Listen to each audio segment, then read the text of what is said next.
Lyle y Eric Menéndez mataron con escopetas a sus propios padres.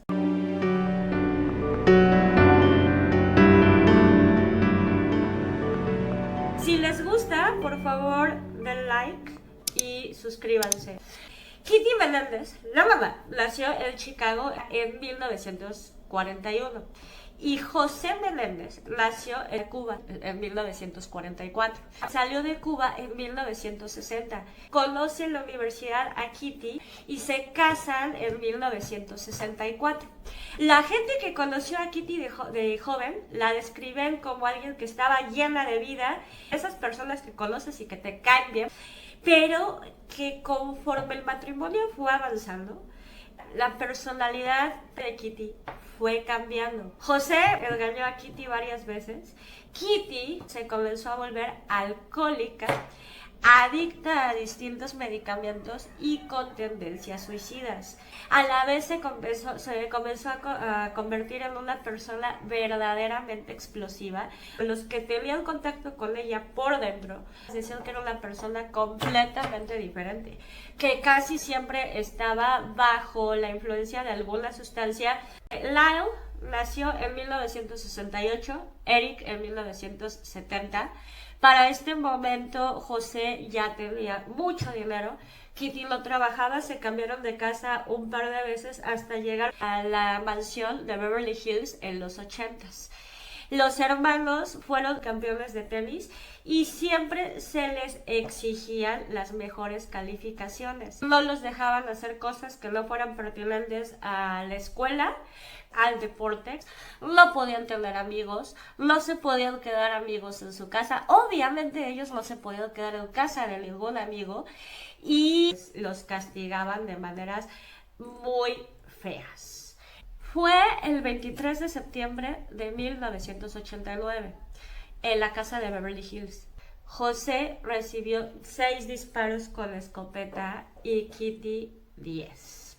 Los dos, cada quien agarra su respectiva escopeta, se preparan, bajan y empiezan a disparar. El motivo por el que Kitty recibió más disparos es porque cuando terminaron con la primera ronda, Kitty no estaba muerta. Lyle recarga su escopeta y le vuelve a disparar hasta que se asegura de que queda muerta. Ya que los mataron, el cuarto de la televisión queda completamente destrozado. Salieron, se fueron a dar una vuelta, no llamaron al 911, estaban conscientes de lo que habían hecho porque estaban tratando de tener una coartada, que hubiera gente que los hubiera visto en algún lado. Regresan a su casa y es cuando llaman al 911. Se supone que Eric, que era el más joven de los dos, estaba llorando. Llega la policía en cuestión de minutos. Evidentemente dicen esto fue un asesinato. Lyle y Eric no eran sospechosos. De hecho, les preguntan quién creen que pudo haber hecho algo así y contesta Lyle, que era el mayor, que podría haberse debido a alguna de las conexiones de su papá, como haciendo alusión a algún tipo de sustancias ilegales o algún grupo relacionado con la mafia, ¿no? Y la policía comenzó una investigación descartándolos inmediatamente.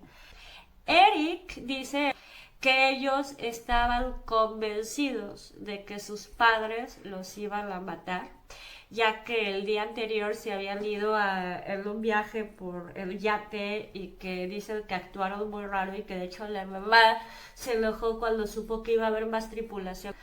Y entonces pues que entraron en pánico y que lo que hicieron fue una cuestión casi de supervivencia porque ellos temían por sus vidas. Sin embargo, si hubiera sido un acto tan desesperado, no habrían tenido como esa frialdad de salir, de que alguien los viera en la calle, de tratar de ir al cine, de tapar todos sus... de deshacerse de las armas también, porque otra cosa que hicieron cuando se dieron esa vuelta fue deshacerse de las escopetas. Aquí va el detalle de cómo los pescaron. Eric no pudo más y le contó todo a el psicólogo Jerome Osiel. él se acostaba con una de sus pacientes. Los psicólogos tienen terminantemente prohibido establecer algún tipo de relación con sus pacientes, porque como normalmente la gente se abre mucho y cuenta cosas, los pacientes se encuentran en un estado de vulnerabilidad. Si algún psicólogo se enamorara de un paciente o una paciente, tiene que decir: ya no te voy a dar terapia, estoy sintiendo esto por ti, y pues ya los pacientes decidirán qué onda, ¿no? Hay un detalle acá también súper antiético del doctor Sasso.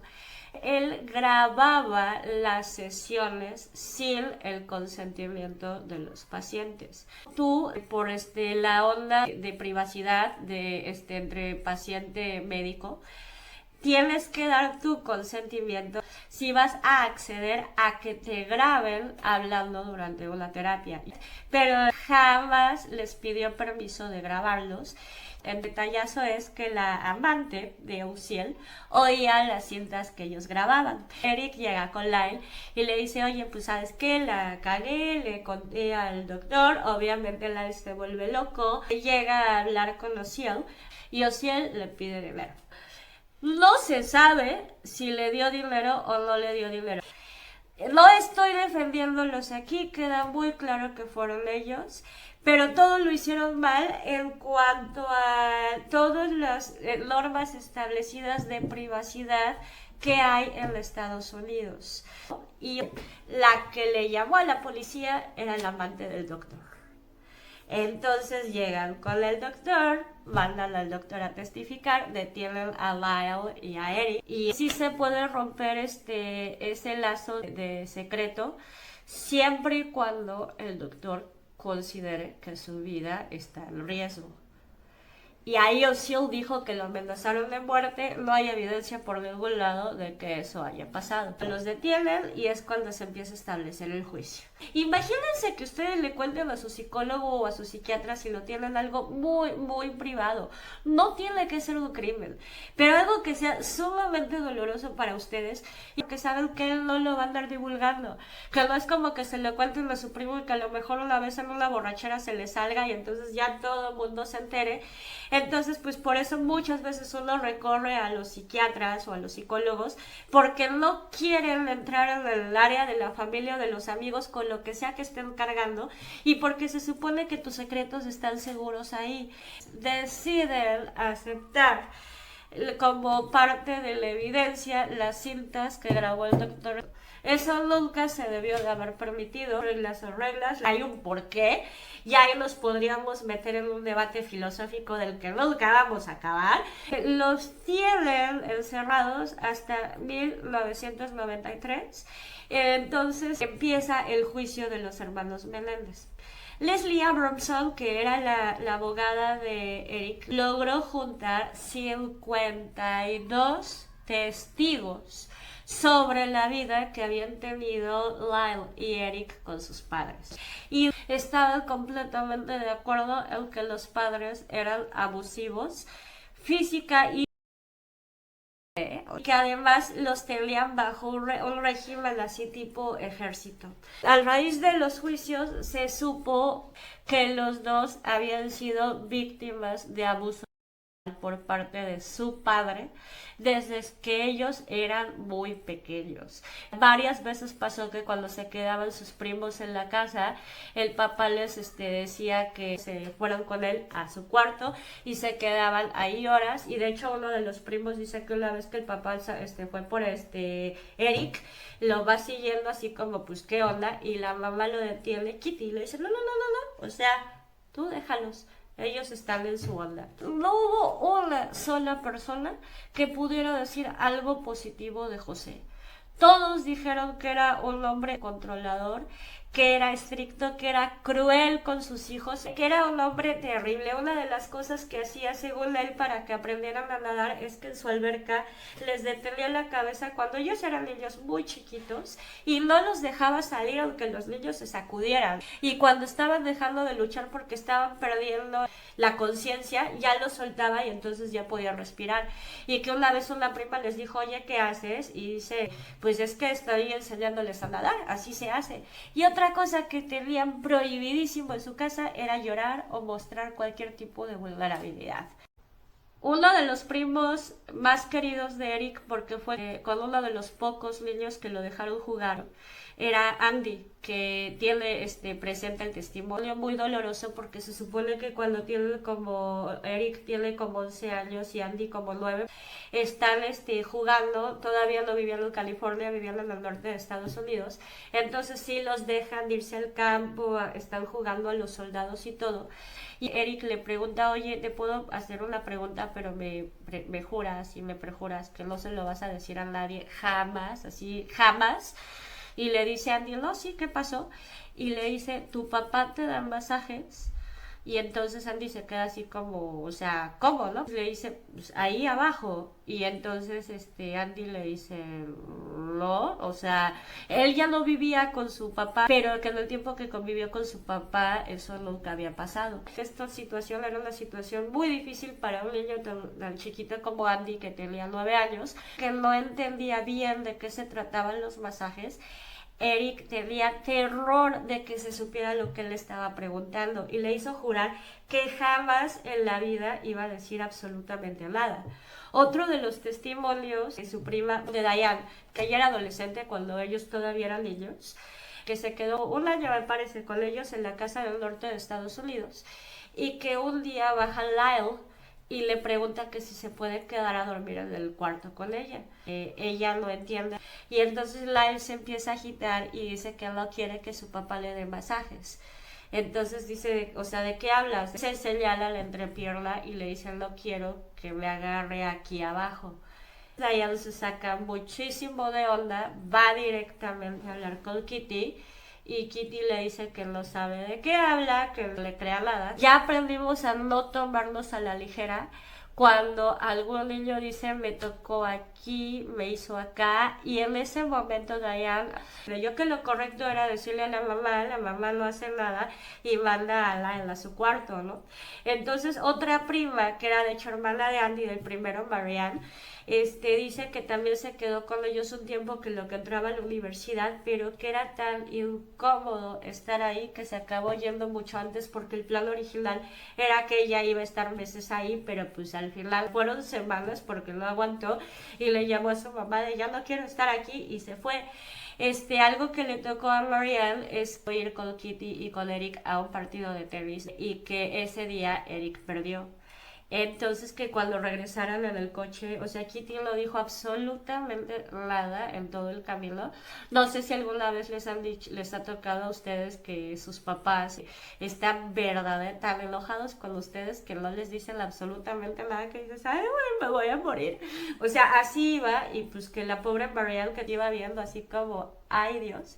Cuando llega José del trabajo, pregunta qué pasó y Kitty le dice que perdió, y le empiezan a hacer burla, le empiezan a decir que es un bueno para nada, que es un estúpido, que no puede ni jugar bien.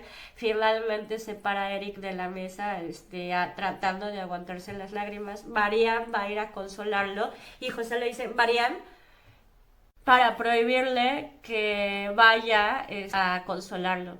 Entonces Marianne se queda ahí súper incómoda, así como que mal pedo. Ya cuando acaba la cena, ella va al cuarto de Eric, le pone la mano en el hombro y le dice, ha de ser feo que sean tan crueles contigo cuando algo no te sale, ¿no? Y que le dice Eric, no te preocupes, ya estoy acostumbrado. Entonces otra cosa que dice la prima Diane es que a ella sí le tocó ver los ataques explosivos de Kitty, de cómo juntaba los brazos, cómo empezaba a aventar cosas, cómo los insultaba. Hay comentarios que hizo Kitty con varios testigos de que por ella no hubiera tenido hijos, les decía a sus hijos, ojalá tú no hubieras nacido, tú arruinaste mi vida, y en algún momento dijo que los hijos se interponían en la relación entre una mujer y su marido, con toda la connotación tan oscura que eso pueda tener. Lyle va de visita a casa, están platicando y pues Eric se arma de valor y le cuenta, ya teniendo 18 años, que su papá sigue abusando de él. Y que como los dos jóvenes le tienen terror a José, no hay manera de decirle que no. Eric estaba primero muy entusiasmado porque iba a entrar a la universidad, entonces creía que esta pesadilla iba a acabar. Pero pues José le dice, sí vas a ir a la universidad, pero vas a seguir viviendo aquí. Entonces Lyle confronta a José, le dice que no le puede estar haciendo a Eric lo que le hizo a él. Él dice, yo puedo hacer lo que se me eche mi gana, tú no eres nadie para decirme qué voy a hacer o qué no hacer. Se empiezan a gritar, lo insulta, le dice miles de cosas y él llega con su mamá y la mamá le deja muy claro que ella siempre ha sabido de los abusos. No se sabe si se hacía de la vista gorda, si el papá José la tenía amenazada o manipulada de alguna manera, y nunca hizo absolutamente nada por evitar que sucedieran. ¿Qué ocurre con los papás o mamás que saben que su hijo está siendo víctima de abuso y no hacen nada?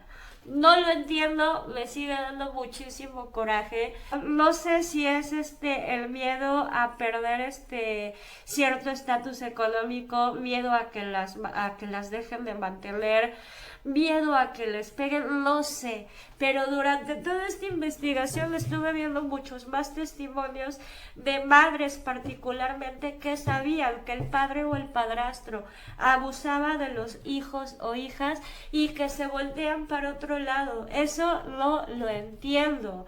¿Cuál es el proceso de pensamiento para que no hagan nada cuando están lastimando a sus propios hijos y cuando lo saben? Muchas veces después dicen que nunca se dieron cuenta, pero ¿cómo no te das cuenta? Y sobre todo cuando hay evidencias también físicas, ¿no? Kitty siempre lo supo y no hizo nada. Mucha gente los empieza a juzgar de que, bueno, entonces, ¿por qué no se fueron? José era una persona a la que la gente le tenía miedo. Entonces ellos dicen que sentían que si se llegaban a ir, José los iba a seguir y que los iba a matar. Creo que más bien la idea de enfrentarse solos al mundo puede resultar muy agresivo para una persona que siempre ha estado en una situación privilegiada. Dicen que están aterrados, antes del viaje ya habían manejado horas hacia otro pueblo de California que fue donde compraron las escopetas. Se supone que se pelearon y que Kitty y José se ponen a ver la televisión. Suben a las habitaciones, agarran las escopetas y les disparan y los matan. Sí, definitivamente los dos chicos mataron a los padres, fue planeado. Estaban conscientes de lo que hicieron porque trataron de buscar una coartada. Sin embargo, aquí es donde entra la pregunta: ¿cómo se debe tratar una sentencia cuando hay pruebas tan claras de un abuso psicológico, físico y tan prolongado y tan drástico por tanto tiempo? En el juicio lo manejaron pues como que los chavitos querían el dinero del papá. Yo no creo que se pueda tratar de la misma manera a víctimas de abuso y a alguien a que se deschaveta y dice, hoy voy a matar a alguien.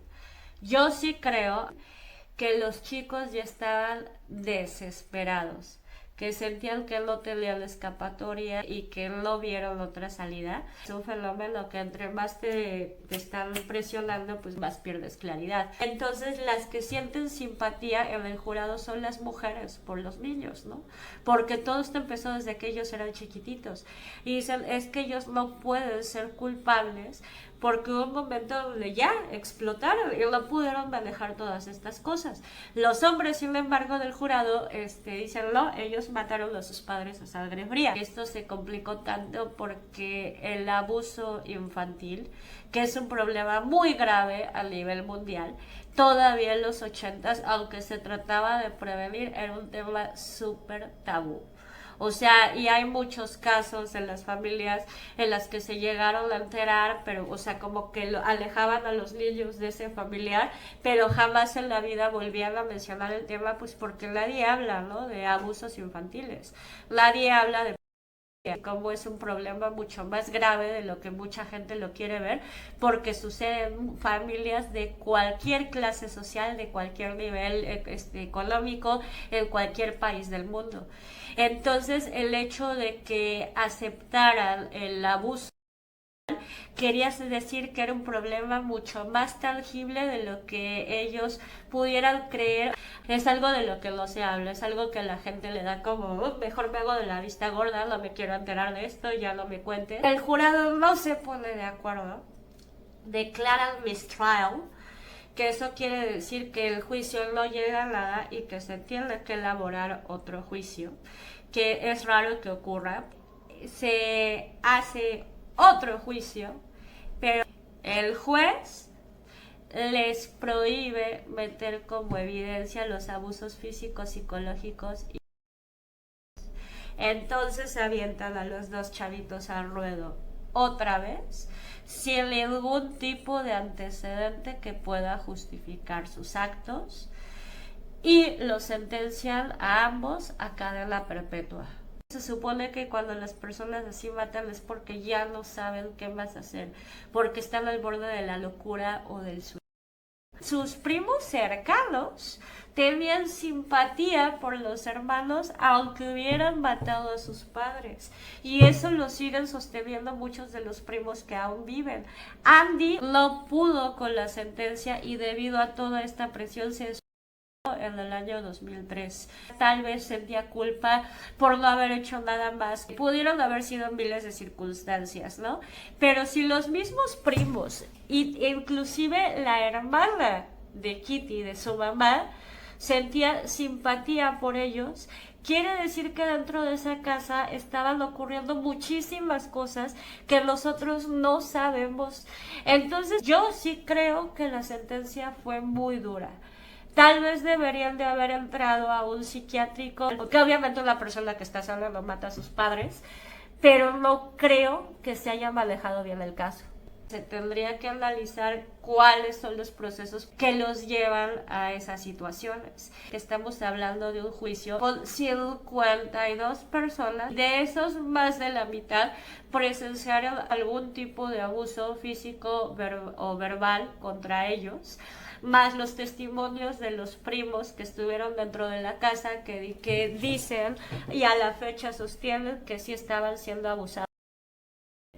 Entonces, pues el movimiento de Liberen a los hermanos Meléndez fue a raíz de que volvieron a empezar a estudiar el caso con todas las fallas que hubo. No creo que la sentencia haya sido justa, pero tampoco tengo la respuesta. Creo que valdría la pena reevaluar el caso, hacer otro juicio considerando absolutamente todos los elementos, y ya de ahí, ya ahora que se entiende un poco más todo el daño que puede hacer el abuso sexual y físico a los niños, tal vez tener una sentencia que sea más adecuada para los hermanos que, aunque son asesinos, también fueron víctimas de circunstancias muy duras, y que así se oye muy cliché, pero pues que sucede hasta en las mejores familias.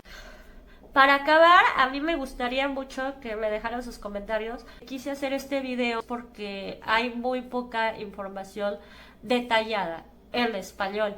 Me encantaría leer comentarios, me encantaría que me echen porras. Uno se siente muy raro aquí hablando a la cámara directamente, así como siento que va a pasar una bola de paja así. Entonces, si les gusta un poquito lo que estoy haciendo o diciendo, pues ahí háganmelo saber, chavitos. Les mando un abrazo y espero verlos pronto.